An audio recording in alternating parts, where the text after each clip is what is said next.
Eco পার্কের সাংবাদিকদের মুখোমুখি হয়ে একাধিক প্রসঙ্গে মুখ খোলেন বিজেপি নেতা দিলীপ ঘোষ। অযোধ্যার বাবরি মসজিদের ইট মুর্শিদাবাদে। অযোধ্যায় ভেঙে ফেলা বাবরি মসজিদের ইট সংরক্ষণ করে সেই ইট হুমায়ুনের বাবরি মসজিদে দান করবেন ডোমকলের প্রাক্তন সিআরপিএফ জওয়ান।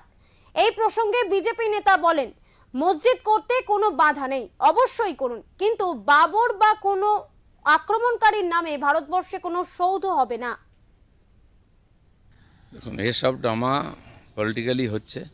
কোথাকার ইঁটকে নিয়ে এসছে, মসজিদ করতে কোনো বাধা নেই, অবশ্যই করুন, কিন্তু বাবর বা কোনো আক্রমণকারীর নামে ভারতবর্ষে কোনো সৌধ হবে না। এটা করতে গেলে আবার সেই সংঘর্ষ ডেকে আসে, এটা মনে করতে হবে। বিদেশি আক্রমণকারীদের সঙ্গে যারা নিজেকে যুক্ত করে তারা ভারতবর্ষের নাগরিক হতে পারে না, এখানকার সময় তাকে স্বীকার করবে না।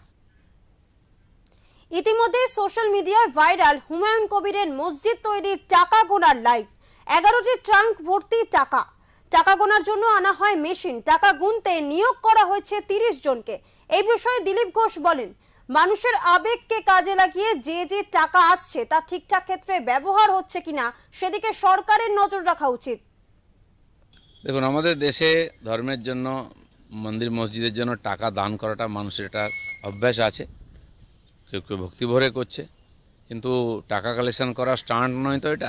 এটাও খেয়াল রাখা উচিত, সরকারেরও খেয়াল রাখা উচিত যে টাকা পয়সা আসছে মানুষের আবেগকে কাজে লাগিয়ে তার ঠিকঠাক ব্যবহার হচ্ছে কিনা সেদিকেও নজর রাখা উচিত।